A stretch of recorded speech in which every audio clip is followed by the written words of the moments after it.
How could you be worthy? You're all killers. I'm on mission. What mission? Peace in our time. What master do you serve? What master do I serve? What am I supposed to say, Jesus? I had strings, but now I'm free.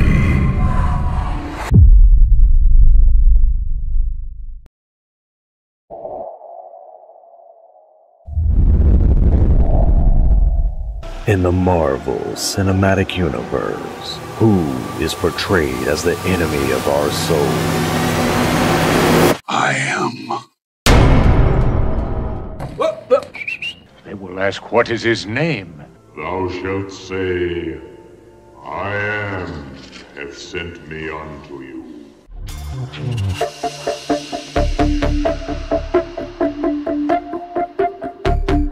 Por que em um universo tão vasto como o da Marvel, vemos tantas referências bíblicas? Por que as narrativas cristãs são distorcidas, invertidas, transformadas em algo quase irreconhecível? Seria apenas coincidência? Ou há algo maior por trás disso?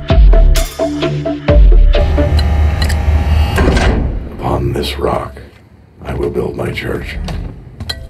E mais importante, por que sempre a fé cristã? Por que não outras religiões? São essas referências jogadas ao acaso ou cuidadosamente colocadas? Às vezes, parece que estamos tentando criar sensacionalismo. Mas veja bem, não somos nós que colocamos essas referências ali. São eles. Tudo está lá propositalmente. E isso levanta uma questão inquietante. The human race will have every opportunity to improve. And if they don't? Ask Noah. Por quê? Qual o objetivo? O que está sendo comunicado sobre essa camada de super-heróis e vilões? Hoje, vamos olhar além da superfície, explorar o oculto e revelar as intenções por trás dessas narrativas. Prepare-se para uma jornada onde fé, poder e manipulação se entrelaçam como você nunca imaginou.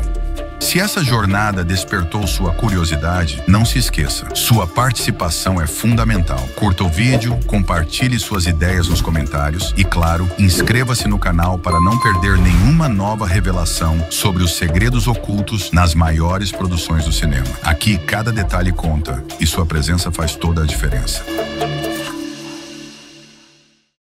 Under your eyes. Oh, they see everything. They see you leading us to hell.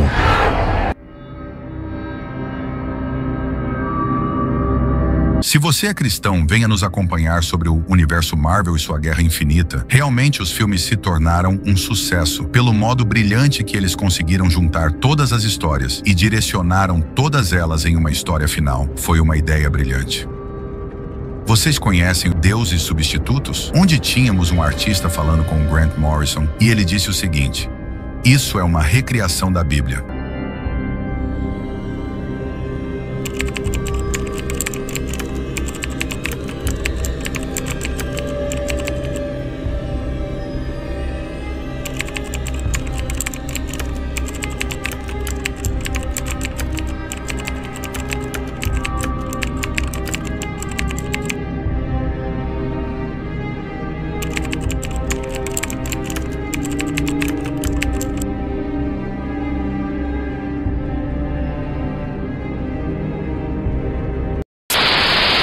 And then it made me think, well, if that's the case, and it actually is, like, pop culture is actually the new mythology. So if that's the case, like, what a crazy power that any of us wield. I had described it to him as, it's almost like you're doing an ongoing series of the Bible that people are like getting this moral code from. And first time I tried a magic ritual, I was 19, and I've been given a book by my Uncle Billy. Por que estou mostrando tudo isso para vocês? Para revelar que muitos desses escritores se baseiam no ocultismo e frequentemente subvertem a crença cristã, como vou demonstrar mais adiante. First thing I did was a kind of invitation to magic. I've never seen anything. My mother was quite witchy.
desafiou Deus e se autoproclamou a Grande Besta 666. É um dos nomes mais polêmicos e sombrios da história do ocultismo. Mestre em magia cerimonial, fundador da filosofia Telema e acusado de satanismo, ele mergulhou no proibido, chocou o mundo e deixou um legado que ainda assombra a sociedade. Amado por ocultistas, é o símbolo da rebeldia contra os valores tradicionais e do poder oculto que poucos ousam explorar. Já abordei ele em alguns vídeos aqui do canal. Isso é para vocês perceberem em quem esses escritores são influenciados e usam como base para suas criações. Porém, é importante notar que, ao fazer isso, eles distorcem a palavra de Deus, adaptando-a às suas próprias narrativas. Essa análise não é apenas sobre histórias em quadrinhos, mas sobre como essas obras podem influenciar a percepção das pessoas sobre temas espirituais e morais. Like someone was writing through you. It was like I was sharing half my brain. I wrote 10 pages, like it was nothing. Dizem que a arte imita a vida e tem sido usada como uma metáfora para a experiência humana, anunciando muitas vezes as coisas por vir. Os super-heróis, seres com superpoderes que vêm de outro mundo, são muitas vezes homenageados como divindade que personificam a um salvador da humanidade. São deuses em roupas elásticas.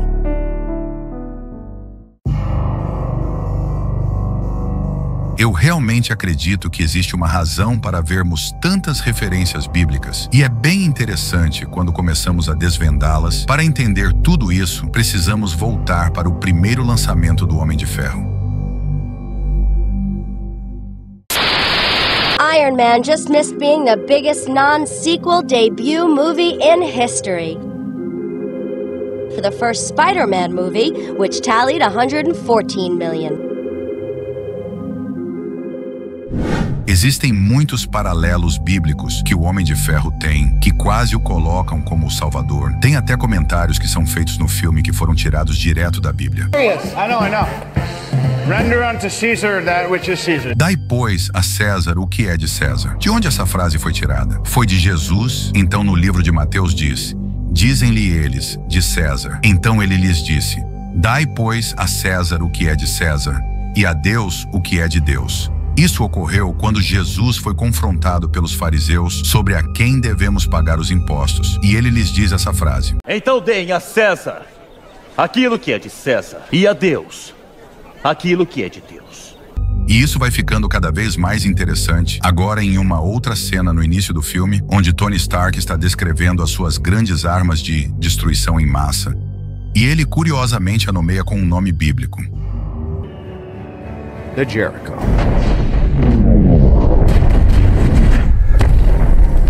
E logo depois, ele abre os braços e fica numa pose como Jesus. Essa cena só faz sentido se observamos o contexto. Pois quem foi que destruiu Jericó? Foi o mal ou seus inimigos? Não, foi Jesus. Então temos esse paralelo aqui, mais uma vez ele sendo um tipo de Jesus.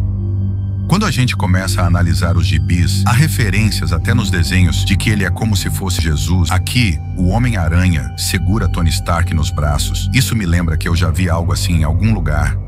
Sim, ele está numa pose igual a de Jesus. Essa é uma escultura de Jesus e Maria. A Pietà de Michelangelo é talvez uma das obras mais conhecidas e famosas do artista, esculpida à mão em mármore. A fita que atravessa o peito da Virgem Maria traz a assinatura do autor, a única conhecida: Michel Angelus Buonarroti Florent Faciebat. Ou seja, Michelangelo Buonarroti de Florença fez. Vamos sobrepor essas imagens. E olhem isso, é quase que perfeita as posições, até as mãos são idênticas. A posição das cabeças e tudo mais definitivamente foi proposital deixá-lo igual a Cristo. Mas eu acho que isso é só uma coincidência. Uma coincidência que poderia acontecer em qualquer parte do mundo.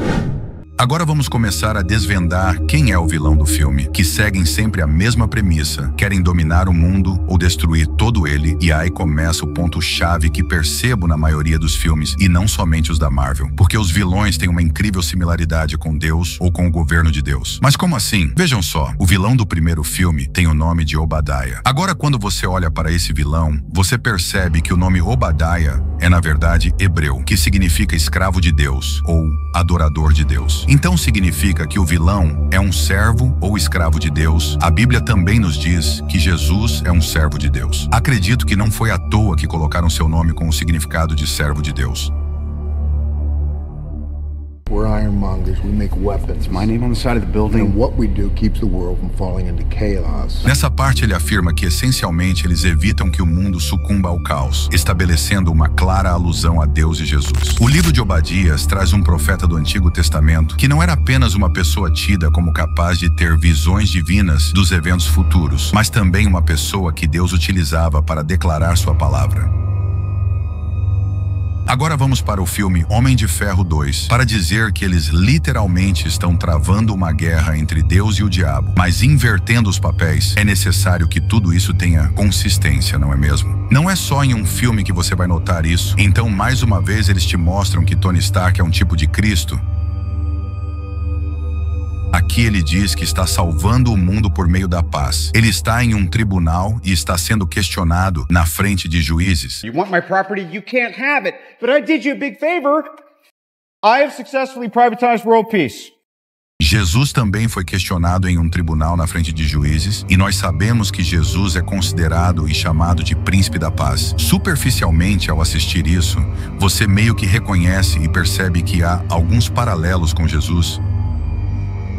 Mas quando você analisa o caráter dele, vemos que ele é totalmente diferente de Jesus. Ele é um rico narcisista. Mas e Jesus? Jesus não era rico e muito menos narcisista. Então, quem é esse ricaço do mundo que te promete qualquer coisa? Embora ele tenha sido programado para ser como Jesus, o caráter dele está mais para do anticristo. Então aqui temos o vilão do segundo filme que tem esses jornais na sua parede. E eles dizem o seguinte: Tony Stark quer salvar o mundo. Agora prestem atenção no que o vilão vai falar sobre o Tony Stark. If you can make God bleed, people will cease to believe in him. Então ele diz: se você consegue fazer Deus sangrar, as pessoas irão deixar de acreditar nele. Mas o que esse cara está falando? Isso não faz sentido nenhum para o filme, mas essa é a prova de que tem algo mais acontecendo ali. E esse é o rumo que o Homem de Ferro 2 está tomando. Essas coisas vão escalonando e dando ainda mais contexto para aquilo que estamos analisando. Prestem atenção nessa cena. Ivan, que é o vilão, está na prisão e Tony Stark vai visitá-lo. Eles têm um diálogo muito interessante. Ivan começa a revelar como Tony Stark é de verdade. You come from a family of thieves and butchers, and now they go guilty men try to rewrite your own history. Ele diz pro Tony Stark: você vem de uma família de ladrões e carniceiros. Ele não pode fazer esse tipo de comentário para Deus. Deus não é ladrão, mas o diabo é conhecido como ladrão. O diabo é retratado como o pai da mentira, assim como vemos no capítulo de João. Ele foi homicida desde o princípio e não permaneceu na verdade, porque não há verdade nele. Quando ele fala mentira, fala do que lhe é próprio, porque é um mentiroso e pai dela. Sempre buscando distorcer a verdade e enganar, a reescrita de sua história pode ser interpretada como uma tentativa de alterar percepções sobre seu papel, apresentando-se como vítima ou redefinindo o bem e o mal para confundir e afastar as pessoas da verdade divina. And you forget all the lives the Stark family has destroyed. Aqui ele diz: você se esquece de todas as vidas que a sua família destruiu. Quem veio para matar, roubar e destruir? Assim diz Jesus: o ladrão não vem senão para roubar, matar e destruir. Eu vim para que tenham vida e a tenham em abundância. Speaking of thieves, where did you get this design? My father. Oh, I never heard of him. My father is the reason you're alive. É muito interessante ele dizer que ele só está ali por causa do pai dele, e Tony Stark diz que nunca ouviu falar dele. E ele novamente rebate dizendo que é por causa do pai dele que ele está vivo. Então agora todas as peças se encaixam. Poderia o diabo fazer essa declaração? Na verdade, a razão para toda a vida existir é porque Deus permite. Então temos aqui um tipo de cristianismo de forma distorcida.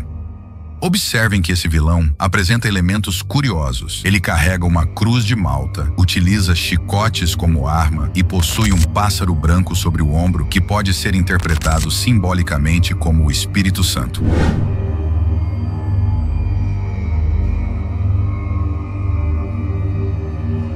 Além disso, seu cabelo longo reforça uma imagem peculiar. Esses detalhes criam paralelos que são muito estranhos. E o que eles estão fazendo com isso? Eles estão distorcendo a sua ideia e percepção de quem é quem na história. Agora vamos falar do Homem de Ferro 3. Quando olhamos o enredo que é mostrado no trailer de divulgação do filme, não é mostrado quem é o vilão exatamente. Somente ouvimos a sua voz. E ouça como ele trata as pessoas. Agora, se você for cristão, observe se essas palavras te chamam a atenção. Ladies, children, sheep. Some people call me a terrorist. I consider myself a teacher. Vemos que ele se dirige às pessoas como senhoras, crianças e ovelhas. Curiosamente, esses são nomes que Jesus usa para descrever nosso relacionamento com ele. Nós somos a noiva de Cristo, somos suas ovelhas e nós somos literalmente as crianças de Deus. E ele diz: alguns me consideram como professor. Jesus foi um professor, então existem alguns paralelos estranhos entre ele e o cristianismo. Agora percebam que no segundo trailer lançado desse filme, o vilão levanta as mãos. Isso ocorre em um dos flashes do filme, muito rapidamente, mas está lá. Quando pausamos e analisamos a imagem, percebemos que tudo o que está na tela foi uma decisão deliberada do diretor. Nenhuma palavra aparece magicamente sem que alguém tenha tomado essa decisão. Portanto, sabemos que isso foi programado. Agora, o que essas palavras significam? Mais precisamente, o que está escrito em seu manto? Bem aqui está escrito: redimido pelo sangue. Bom, depois de tudo que estamos analisando até chegar aqui, essa frase faz sentido. Senão, ela simplesmente não faria sentido nenhum. E eu te pergunto, quem foi redimido pelo sangue? Somos nós, certo? Isso é algo que descreve a nossa salvação em Jesus, e eles colocam isso no vilão? Em Efésios está escrito: nele temos a redenção pelo seu sangue, o perdão dos pecados, de acordo com as riquezas da graça de Deus. Agora percebam que ele é o vilão, mas a reviravolta em Homem de Ferro 3 é que, na verdade, ele não é realmente o grande vilão do filme. Na verdade, ele é um ator, e ele nem é um cara mau, simplesmente é só um ator. Enquanto editava este vídeo, percebi uma mensagem muito interessante sobre o vilão. Um terrorista que, no final das contas, é apenas um ator, um testa de ferro manipulado por uma organização. O mais impressionante é que eles deixam pistas claras e até falam abertamente sobre quem inspira essa história. Observem este trecho do filme. Anonymity, Tony. Thanks to you, it's been my mantra ever since, right?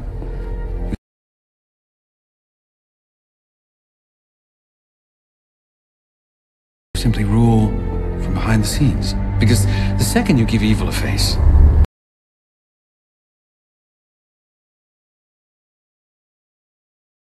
Bin Laden, Gaddafi, a Mandarin, you hand the people a target. You're something else.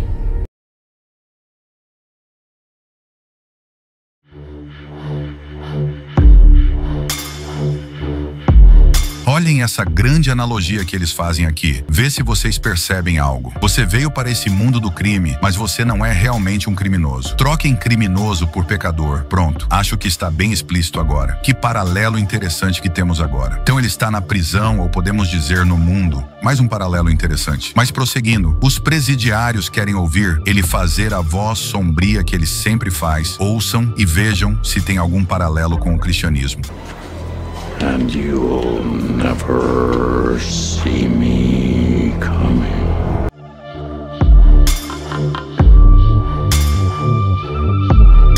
Pois vós mesmos sabeis perfeitamente que o dia do Senhor virá como um ladrão de noite. Quando disserem paz e segurança, então lhes sobrevirá repentina destruição. Eis que venho como ladrão. Bem-aventurado aquele que vigia e guarda as suas vestes, para que não ande nu e não se veja a sua vergonha.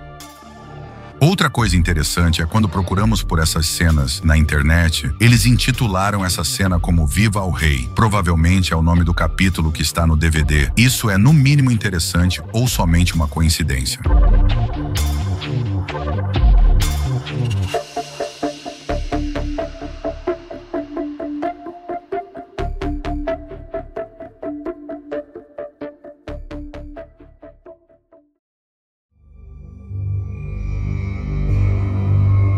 O que não podemos negar é que realmente há uma inversão de valores acontecendo. Eles fazem com que os vilões nos filmes tenham características de Jesus e do eterno Deus. Voltamos agora os nossos olhares para o Homem de Ferro, que tem as características do Anticristo e que é o herói do filme. Pois ele tentará imitar Jesus em tudo, então o Anticristo tentará copiar Jesus em tudo. Pois Jesus afirma que ele enganará a muitos, até os escolhidos. Porque surgirão falsos cristos e falsos profetas, e farão tão grandes sinais e prodígios que, se possível fora, enganariam até os escolhidos. Curiosamente, o Homem de Ferro tem marcas e características iguais à de Jesus. Vejam atentamente. O reator protege Tony Stark dos estilhaços que ameaçam seu coração, assim como os espinhos no coração de Cristo simbolizam a dor que ele assumiu para salvar a humanidade. Ambos carregam marcas que lembram a necessidade de proteger algo vital, a vida física em Stark e a vida espiritual em Cristo.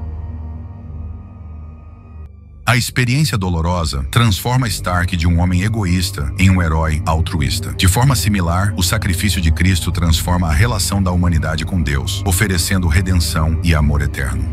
Afaste-se de mim, Senhor, porque eu sou um pecador. Não tenha medo. De agora em diante será um pescador de homens.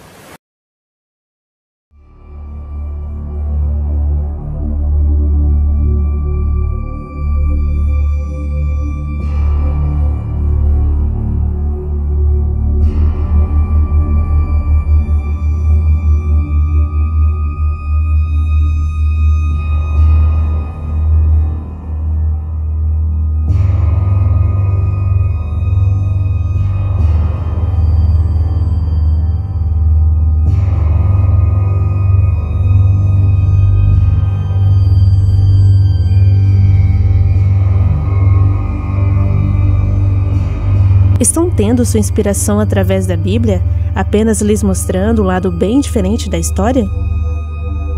Com temas tão espirituais, há uma agenda para substituir sua adoração ao único Deus verdadeiro?